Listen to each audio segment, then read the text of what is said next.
Yes. Welcome, everyone, to the Marijuana Times Show. It is March 20th, 2018. I'm your host, Joe Clare. It is 1 month, exactly 1 month from the high holiday of the world, 420.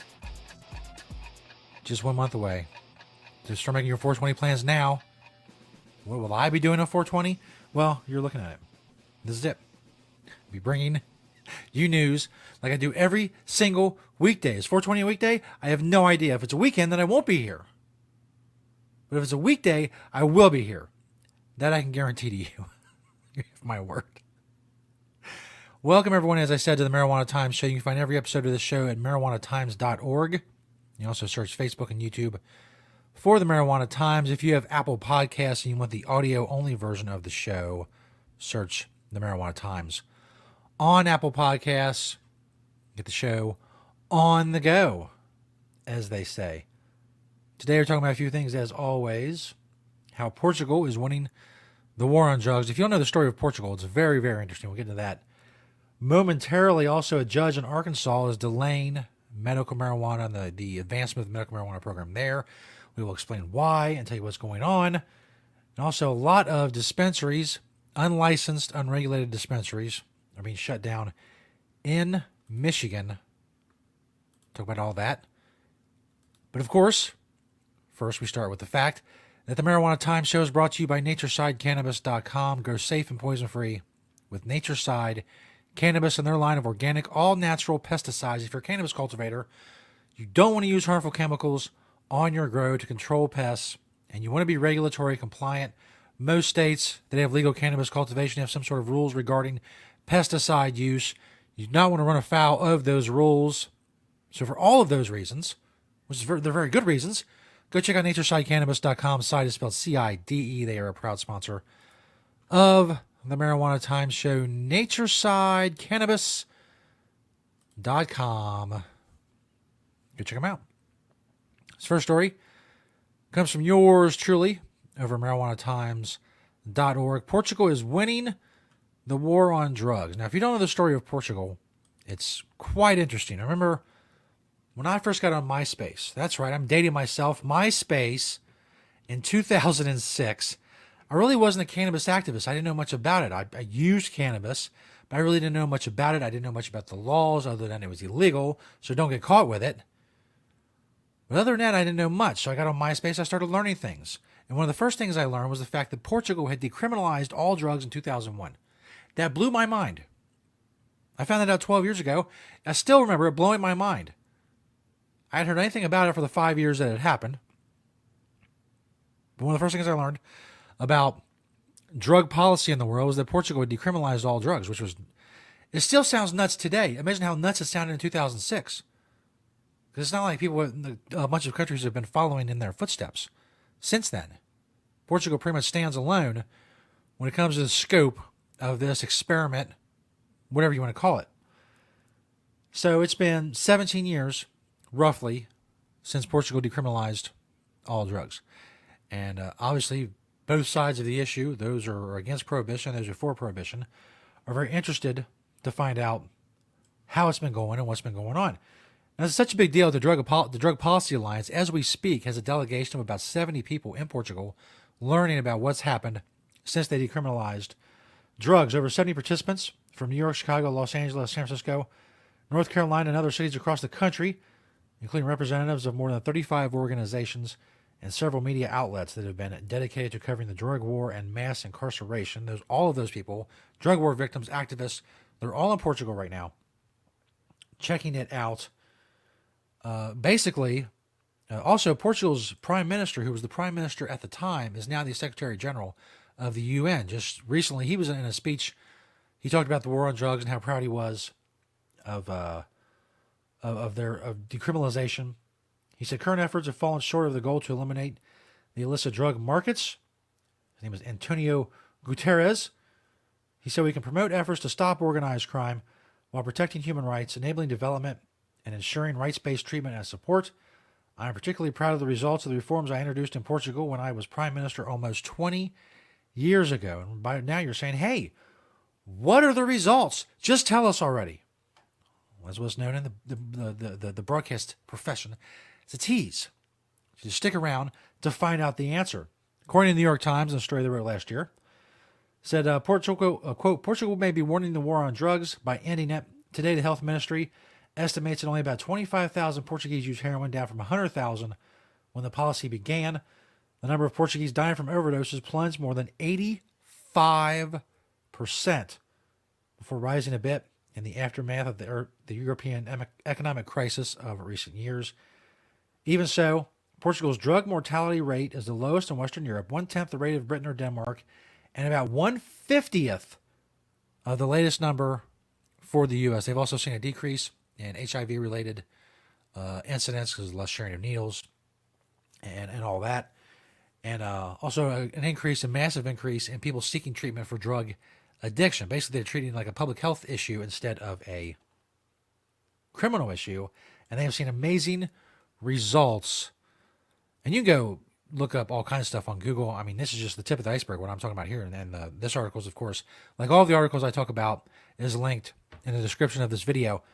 But there's a ton of amazing stats out of Portugal. There's a ton of amazing things that have happened.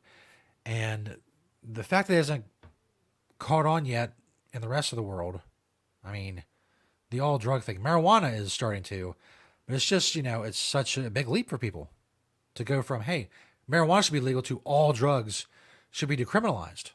But if you think about it logically, the same logic that works for marijuana works for all illicit substances.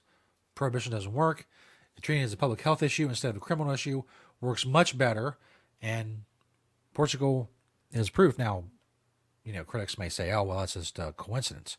It's an amazing coincidence that they decriminalized and then all this stuff happened. But, well, I would beg to differ. And that's where I'll leave it. This next story, it's from apnews.com. Arkansas judge blocks state from licensing pot growers. An Arkansas judge temporarily blocked the state from awarding its first licenses for companies to grow medical marijuana in response to complaints about the state's process for reviewing applications for the facilities. We talked a couple weeks ago about Arkansas, awarding these 5 contracts, and now they're having the same problems that they're having in Ohio.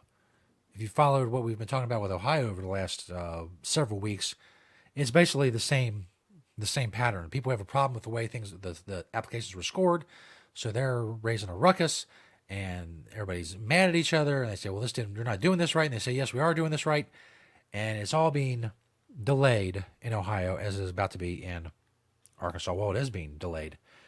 In Arkansas, Pulaski County Circuit Judge Wendell Griffin issued a temporary restraining order preventing the state from issuing permits to 5 companies that had qualified to grow marijuana. Hours after the order was issued, the State Medical Marijuana Commission postponed the hearing it had scheduled to formally award the licenses. As you may know or remember, Arkansas voters approved a constitutional amendment in 2016 legalizing medical marijuana for patients with certain conditions. The commission is expected later this year to license up to 32 dispensaries to sell the drug. But of course, before they can do that, they have to license the growers, because the growers have to grow it first before the dispensaries would have anything to dispense or any products to be made from extracts. So the growing has to get going. So if there's an injunction against the growing and a delay on the growing, that's going to delay the whole chain down the line. Griffin issued the order in response to a lawsuit by Naturalist Health LLC, which was denied a permit. The judge scheduled a hearing Friday morning to consider the firm's request for a preliminary injunction against the state. Court hereby finds the verified complaint asserts facts showing a substantial likelihood of success on the merits regarding violations of the Administrative Procedures Act. In other words, the restraining order was put in place because the case, according to this judge, looks like it has a good chance of moving forward. The lawsuit claims that the state's process for awarding the cultivation licenses has been flawed, saying the applications for the winning companies showed wide-ranging discrepancies and outright violations of the rules. So in other words, if you're a medical marijuana patient or hoping to be a medical marijuana patient in Arkansas, well, you got to wait. You got to wait like many other people. Like they're waiting for recreational legalization in Canada. Many other states like Florida, obviously waiting still on medical marijuana as well. And getting the regulations in place. They're not even as far as Arkansas. Florida's not even close to awarding licenses. They're still working on the regulations themselves. Well, they have awarded some license to the kind of grandfathered in companies from the CBD only law, which has people mad as well in Florida. And it's just, as I've said many times before, the worst thing about legalization is the fact that the government is going to have to implement it because there's going to be a lot of screw ups. And they'll blame it on, well, this is new to us and it's all in its infancy, but it's not really anymore. Especially medical marijuana. There's dozens of different ways to do it, and the ways that it has been done in dozens of different states. You can see what they've done. Medical marijuana has been legal in California now for over 20 years. The medical marijuana industry is not an infant anymore. Even the recreational industry has grown up quite a bit. There's a lot of data now coming out of Colorado and Washington and Oregon and even Alaska. And even there, you can't say, well, we just don't know what to do. There's examples of what to do. There's already a good track record, a decent track record of doing it right and doing it wrong. One of the states that's had trouble ever since its inception of medical marijuana is Michigan.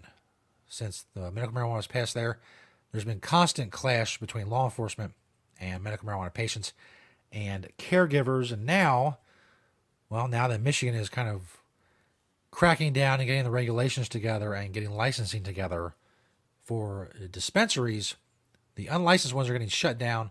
Michigan officials shutter 40 medical marijuana businesses across the state. It's from Detroit Free Press, freep.com. Last week, 40 medical marijuana businesses across Michigan got an unpleasant visit from state officials and the Michigan State Police, ordering them to stop operating. Now, they didn't come in, kicking the door and close them down. They brought in cease and desist letters, basically letting them know that they don't have a license. They didn't apply for a license by February 15th, so they're not eligible to run their business. So they need to move on. Those visits are just the beginning. Hundreds more are expected to get cease and desist letters in the coming days. The State Department of Licensing and Regulatory Affairs began the process of shutting down medical marijuana facilities that are operating illegally and haven't submitted applications to the state for a license. Any business that didn't apply for a license by February 15th isn't in compliance with the emergency rules that were set up. This is according to David Harns, spokesman for the department. He said, we did 40 today all throughout the state, and there will be hundreds more. So basically, they set up these emergency rules that said, if you keep operating your business if you apply for a valid license by February 15th. And apparently hundreds of dispensaries did not do that for whatever reason, and they're going after them, which is to be expected. It's the same thing that's going on in California. For a long time, California had kind of lax rules when it came to regulation for medical marijuana, and now they have hard and fast rules and regulations and licensing for medical marijuana and now recreational marijuana legalization in shops and dispensaries or whatever.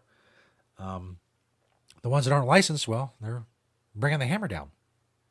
So expect more of this in Michigan, California, many other states. We'll be here 5 days a week to cover it all for you. Thank you to NatureSideCannabis.com, proud sponsor of the show. Check out their organic, all natural pesticides, NatureSideCannabis.com. Thanks to everybody who watches and likes and shares and comments on the videos. You're helping us spread the truth about cannabis with this show. Thanks, everybody. We'll see you tomorrow here on the Marijuana Time Show.